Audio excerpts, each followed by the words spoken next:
We are rapidly approaching a day that we will always remember where we were and what we were doing. For some of us, that day is 9/11. 21 years ago, America was attacked by terrorists. I was traveling to a conference that day and heard about it on the car radio. When I got to the hotel where the conference was, I became glued in front of the television watching more and more reports and live footage of the destruction.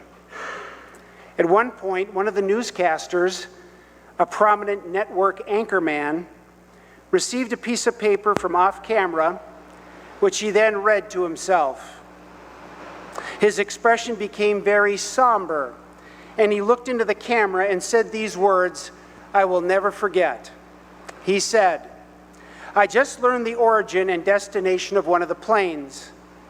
It's a flight that I've often taken, and it's not unusual to see a number of celebrities on the plane.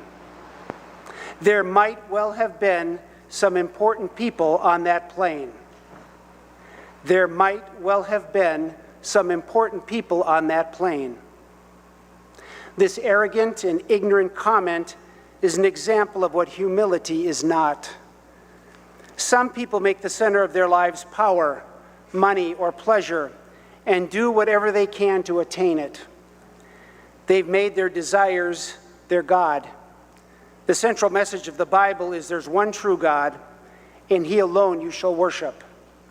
The one true God should be the center of our lives. Now there's one more classic alternative to the true God, and it's the topic of today's readings. This classic example is honor, to be admired, to be the center of attention, to be in the spotlight with everybody noticing them. For some people, this is intoxicating, and that honor is what they crave most.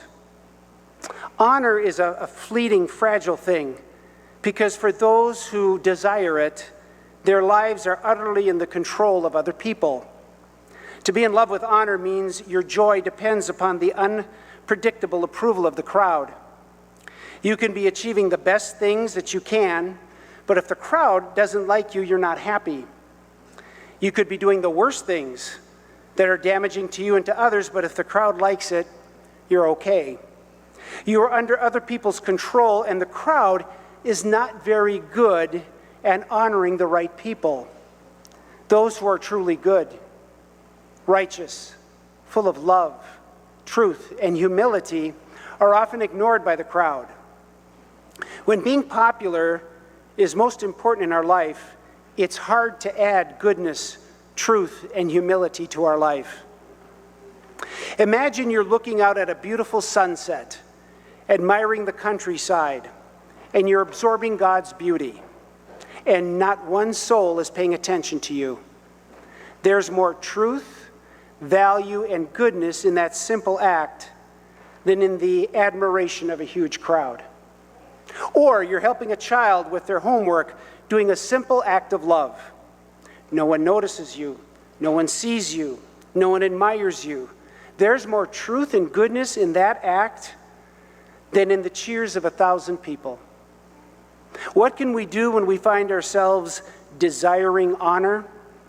The first reading from the book of Sirach tells us, "Conduct your affairs with humility, and you will be loved more than the giver of gifts.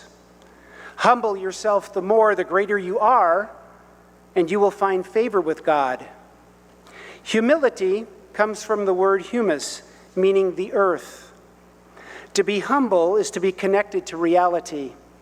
Humility means to know who we are and the truth about ourselves. Everything we have is a gift from God, and there's nothing to boast about. The greater we think we are in the world, the stronger the temptation to be honored. The answer to the obsession of honor in our life is humility.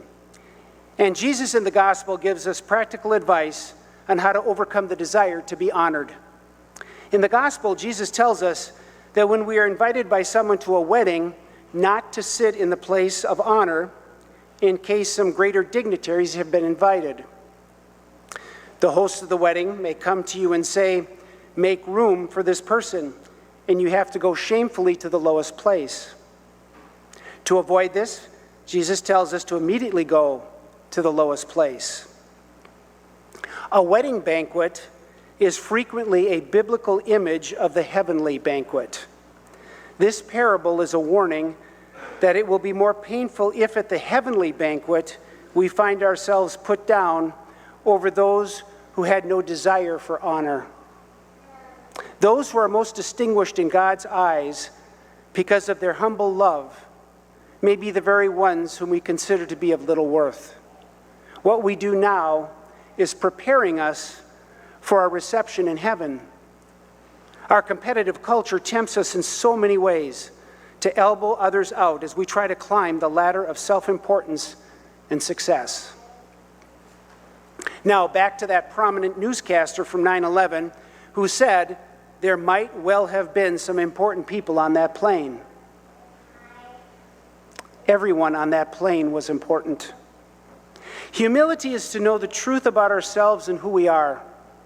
The truth about ourselves is that we are dust and ashes. We are nothing special, and yet we are special, as we've been made by God in His own image and likeness. God sent His Son Jesus for us to overcome sin and death on the cross. This is not just for those who are here today. It is true for every single person that we see or meet or speak with, regardless of their size, their age, their education, their title, their income bracket, or their physical beauty. There are no unimportant people. Every single person is important to God and to us. Be humble, and we will know who we really are.